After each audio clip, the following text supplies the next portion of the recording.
We didn't realize it at the time, but the storm had blown us a mile south of the harbor when we hit this breaker zone. And these are big breakers. We actually drove right off of one. And boom, catapulted me into the ocean. It's absolutely dark. It's turbulent. I'm being tossed and tumbled like a rag doll.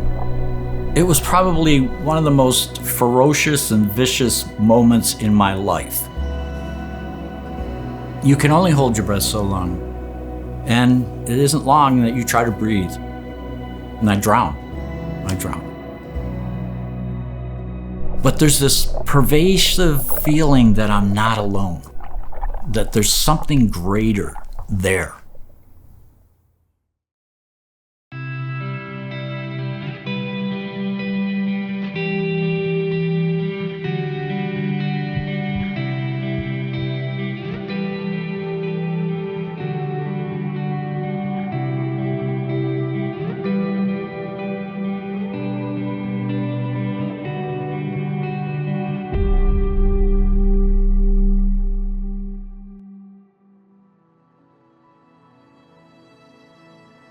I'm David Bennett. I grew up in central New York as a child. My mom was a single mother when it wasn't popular to be a single mother. So she kind of would ship me around from one family to the next. She would pay them $5 a week for them to care for me, to house me, send me to school, stuff like that. She thought she was doing the best thing for me. Unfortunately, a lot of these families, I was just an extra kid in the house, and I didn't really belong in the house. And kids pick up on that. Kids perceive when they're wanted and when they're not wanted. And so I never ever really felt like I was a part of any of these families that I was put into. It was a very dysfunctional first 7 years of my life. It taught me to kind of be very independent and self-reliant as a young boy. And then at 7 to 14, I was placed with a family that was a little more grounded, a little more centered. But then my mom pulled me out of that family because she now wanted to be my mother. And at 14, I didn't know really who this woman was, or my new stepfather at the time. And they had a habit of arguing a lot. So I spent a lot of that time escaping. I went into the service because I really couldn't afford college on my own. So I went into the service to be able to get money for college and to go into engineering school. And so I became a mechanical engineer in the Navy, and I did well. I was able to be productive and to move forward. But I had that philosophy of I'm going to cut my swath through life. And so I was very narrow focused. I really didn't care what other people thought. I had my sense of direction. I was going to go there. If you got in my way, I would go right through you. So it was I wasn't a very nice young man in those days. And then when I got out of the service, I became a commercial diver because that was one of the things that I really loved. I found diving when I was younger, scuba diving. And so I wanted to combine the engineering with diving. And so I became a commercial diver and eventually became the chief engineer of the research vessel Aloha. I was in charge of just about anything that moved or was mechanical on that ship. That was my dream job. There's no rule book for the work that we were doing, and as the chief engineer, every job created new challenges, and my soul fed on that. Commercial diving in the 80s was incredibly dangerous. In fact, we couldn't get personal life insurance because the survivability of commercial diving back in those days was not too great. And I have many friends that, had accidents. They became embolized or they, lost their hearing and things like that. It was very arduous, tough, dangerous work. In 1983, off the California coast, we were evaluating a new ROV, a new remote-operated submarine. Suddenly we saw that, there was a storm coming up, and we thought, oh, well, let's beat it back to the harbor before it gets too bad, because at the mouth of the harbor, many times the breakwater gets really rough right there.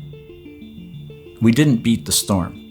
The storm overtook us, and we had 25 to 30 foot breakers at the breakwater to the harbor. Running the ship is very expensive on a day-to-day basis. And so they wanted to relieve that crew.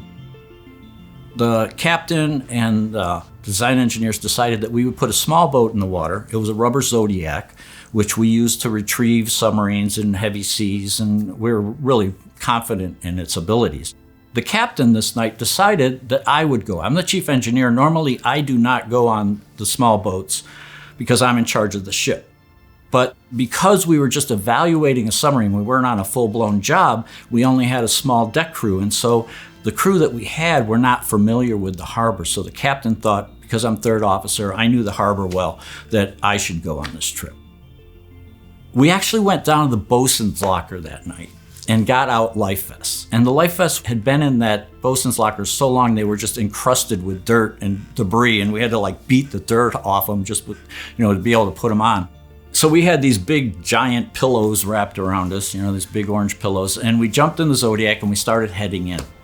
We had taken a bearing with the radars, so we knew harbor and we could see the shoreline was lit up, but we had this storm over us, so it was really dark, and you could just see the light of the horizon ahead of you. And so we were trying to maintain a visual on the harbor buoy.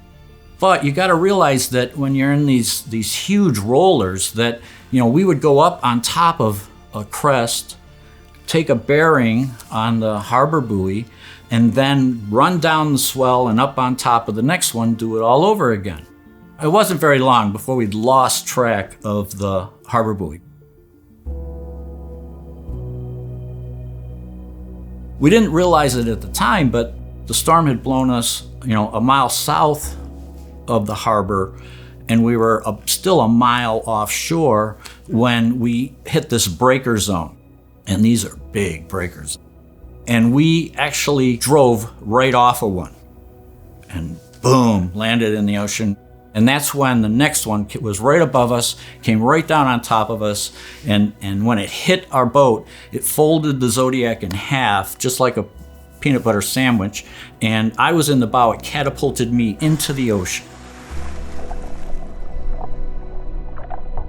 I'm a trained commercial diver.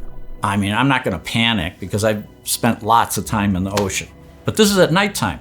There's no street lights. It's absolutely dark. It's turbulent. I'm being tossed and tumbled like a rag doll. It was probably one of the most ferocious and vicious moments in my life because I had absolutely no control and had totally lost my orientation as to what was up and what was down. You can only hold your breath so long. Eventually, oxygen deprivation starts to occur. You start to feel this euphoria, and that euphoria it kind of overwhelms your senses to the point where you're not yourself, and you believe that you can breathe. And it isn't long that you try to breathe, and I drown.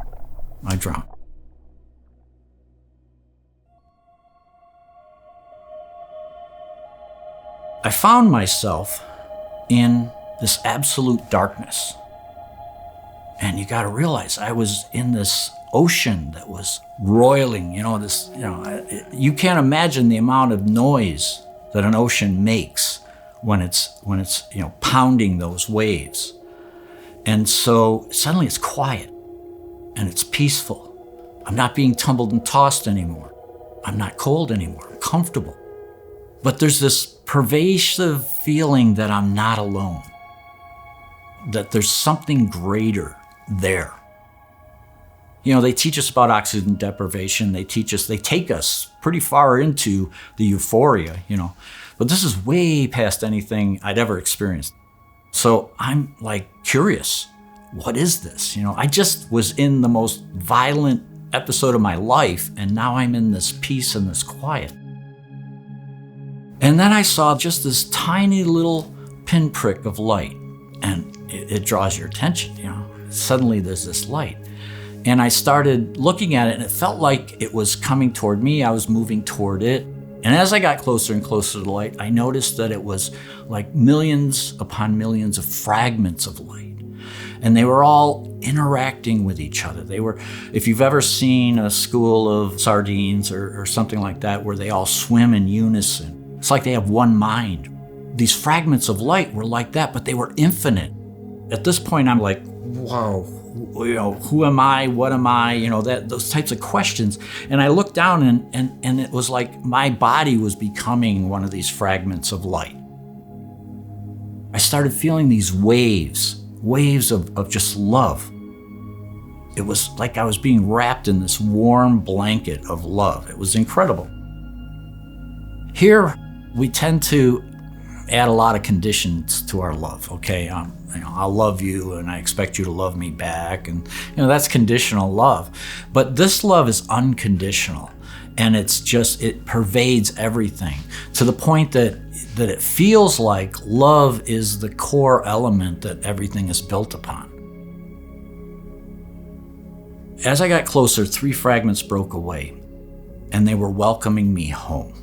And I recognized them as family. Not so much family that I'd lived in this life, but more of a greater family that are always with me. And eventually a dozen of them came and they were welcoming me home. They communicated to me that we were going deeper into the light. We went into this area that to me felt very spherical, very round. And we went inside it, and I started to relive my life.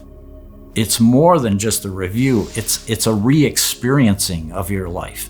And I got to see it from not only my perspective, but everyone I'd ever interacted with. It was like my consciousness had fragmented into these multiple streams of consciousness, and I was looking at it and living my life from all these different perspectives. So every time that I would do something, I got to feel how it affected someone. And I was just in awe of all of it, but I realized that not only was I experiencing it this way, but all of this family that I had met, I call them my soul family, they were experiencing it with me. And like I said, I was kind of a brash young man, and I'd done some things that I wasn't too proud of. And so when it came to some of those elements in my life review, I wasn't real pleased. I was ashamed that they had to experience this, because they were living at a higher level of consciousness than I'd ever known existed. And so for them to have to experience this, but they didn't. They were just loving me and supporting me through this entire review. Everything in the life review was crystal clear. And so it was awe-inspiring, but also incredibly humbling to see how much we affect the world around us. But eventually I reached a point where I had died, but it kept going. This next element was not quite as clear. And I didn't realize it at the time, but I was looking into my own future. What I saw there was like this corridor, this path ahead of me. But in the periphery, there was a lot that was available to me that, I got the feeling that, well, if I wanted to, I could go this way or I could go that way. And it was a little disorienting because, again, you didn't have all this focus like you did in the life review, but my family just loved me, they supported me, they buoyed me up. And eventually I reached a point where the light itself, now this enormous, infinite light, spoke in unison, and it said, "This is not your time. You must return." And I said, "No way. I've got a family that I didn't know existed that loves me and is supporting me. I know that body is back there and it's broken. And I don't mean to sound crass, but it just looked like cold meat to me. And I had no desire to go back to that body. And so I argued with what I perceived as God. I argued. Didn't do me much good because you can see I'm here. But I did. I argued with, and the voice came back and it said one more time, it said, "You must return. you have a purpose. And that word purpose just resonated through my being. When we've gone beyond this life into the next realm, we live with this expansive consciousness that is so much greater than what we have available to us here in this physical life. And so with that expansive consciousness, that word purpose, I understood it. It was simple, it was efficient, I knew exactly what it was. And with that, there's no choice, you just come to accept it. And with that acceptance, I found myself outside my body. The original 3 light beings who had greeted me were with me, and we were observing my body in the ocean as it was being tumbled and tossed. My body came close to some of the wreckage of the Zodiac, and the bow line had wrapped itself around this arm and was tapping me on the chest. And I was mesmerized by this. I was watching this outside my body, and I'm thinking, how is the enormity of me going to fit in there? And so another wave hit the Zodiac, and when it did, the Zodiac had a little bit of air left in one of the pontoons, and it popped up. And when it did, it cinched that line around my arm, and it pulled my arm up, actually dislocated my shoulder and thumb, and I'm watching it. I'm not feeling it, but I'm watching it happen, and it pulled my body up to the surface. And so myself and my 3 soul family members, we rose up with it, and we were observing this as my body got tangled up in the wreckage of this Zodiac. And another series of waves hit it, and when it did, it was pounding my body up against the Zodiac, and some of that salt water got pushed out of my lungs, and my family gave me a gentle push, and I came back into my body. I have to say, dying is hard, but coming back to life is even more difficult, because you just had this expansive moment, and now you're back in this physicalness that feels heavy and constrictive. It was incredibly hard to be back in this body. And of course, I'm still getting rid of salt water. And I hear my mates, they're the real heroes of this story, because they had stayed on station while I had drowned and came back to life, and they were searching for me. And one of them had held onto a flashlight, and they were sweeping the surface and trying to find me. And I tried to respond because they were calling out to me, but I tried to respond, but all I could, when you've breathed in salt water, your larynx is really irritated. But they spotted me, and they came over, and we all rallied around that wreckage. And once we were all accounted for, we all started heading in. We still had that mile to swim. When we hit the beach, because I had a dislocated shoulder and thumb, one of the crew put a foot here and a foot here and pulled back and popped my shoulder back in, and I pounded my thumb until I got it back in place. But boy, I felt like a Mack truck had run me over.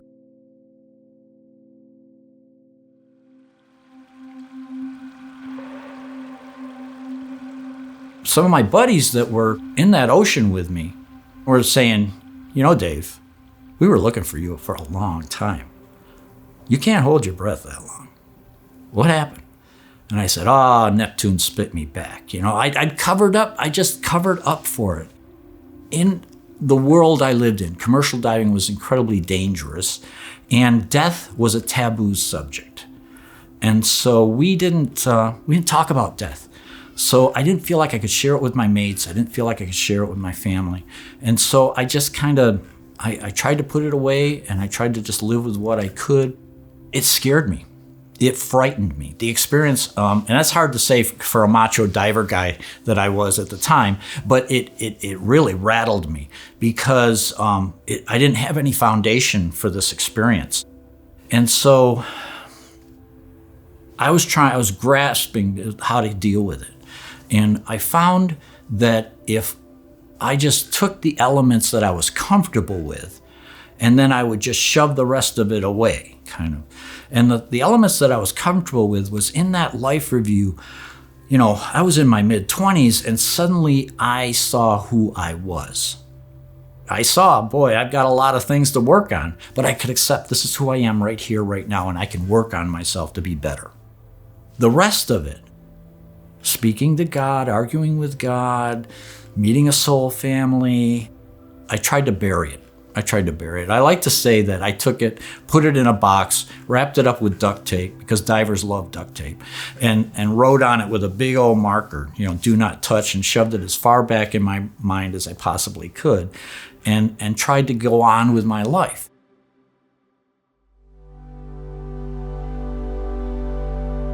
When I came back, there were two questions. Purpose. What was that purpose that I was told I had? Because as I came back into life, it just kind of like evaporated. It was like I had it. I knew what that purpose was, but then it slowly dissolved away and I no longer understood the purpose. But the other thing that I could hold on to was the love. And not only myself, but many experiencers, after experiencing that love, you go looking for it. I want that in my life. I want that in my physical life because I hadn't felt that kind of love. The experiences I had with love were really conditional. And so to suddenly have this unconditional, all-pervasive love that is attached to everything and is the root of everything, you start looking for it. You start, where can I find that? How can I bring that back into my life? It can be a trap, actually, because you can become so involved with trying to find that you put your life aside and just in the search to try to bring that back into your life. Or it creates a longing, a desire to go back into that. And so, many times experiencers are very depressed afterwards because that love was so prominent. They want it in their life, but they can't find it, and so they long. I long to go back, and I'll tell you, when it's my time to return, I will welcome the return. But I understand the importance of living a full and rich life, and I would never do anything to jeopardize that. The experience itself has this element of hyper-reality, and it feels more real. And so that gives you that feeling of being home, because that feels more real than this. This life feels like a dream. It feels like I'm walking in a dream because I'm confined in this body with limited mental ability. And I long to go back home where I have my totality of who I am. I have a theory that when we're in this body, we bring with us just a percentage of our light. We bring just a small part of our light with us. But when we're released from the confines of this body, we're reintegrated with the totality of our being, with the wholeness of who we really are. There are times when we're having a spiritual experience that a larger percentage of it is available to us. But then, we go about our normal day, and so we're only utilizing a small percent of our light, of our greater being. I was working as the manager of dialysis programs at St. Joseph's Hospital in Syracuse, New York. And I started having problems with my back, but I didn't think anything of it. And I was starting to have numbness in my arm and stuff like that. And I thought it was carpal tunnel because we were doing a lot more keyboarding and things like that. So I kind of dismissed it.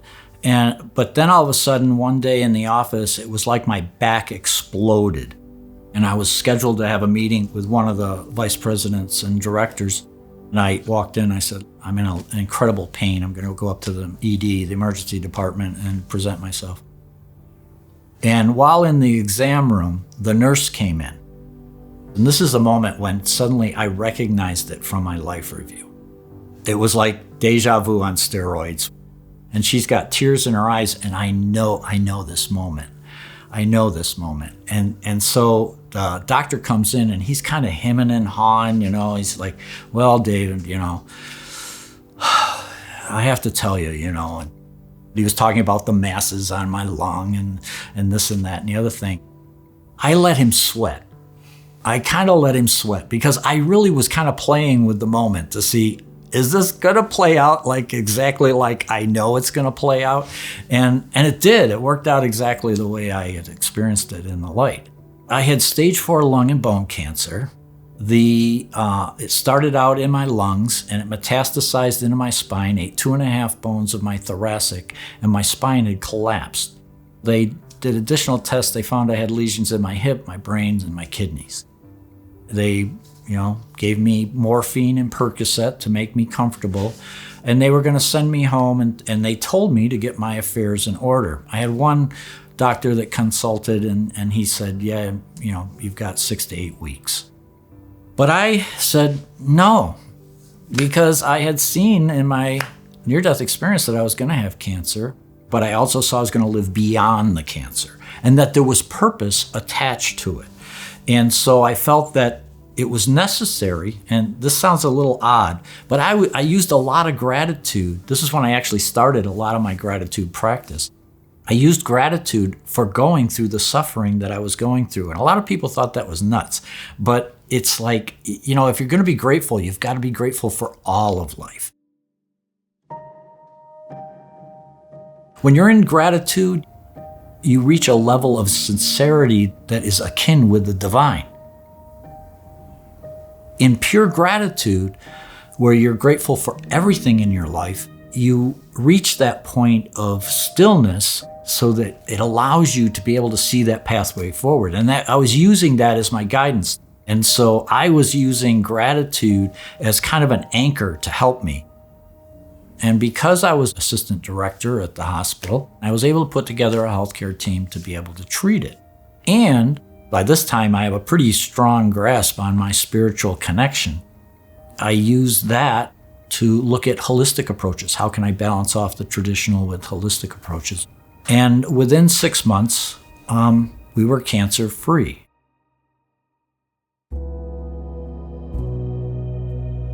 Life itself is this amazing adventure that I never realized before. The near-death experience, and especially in the life review, you got to see how, even though only a part of our light is with us, we're still integral in the experience of oneness, the experience of God. While we're here, we have an incredible opportunity, actually a bit of a responsibility to try to be the best person that we possibly can be. And all the avenues that leads us into is amazing. A lot of times, we look at our life with hindsight, okay, and we see, wow, I did that. And even though that was a lot of suffering there, on the backside of it, I learned this and I benefited by that, So even though life gets hard, a lot of times, we're co-creating with everyone else. And so, I long to go back to the light where it's expansive. But you know what? The work that we're doing here is just as important. It's just as meaningful.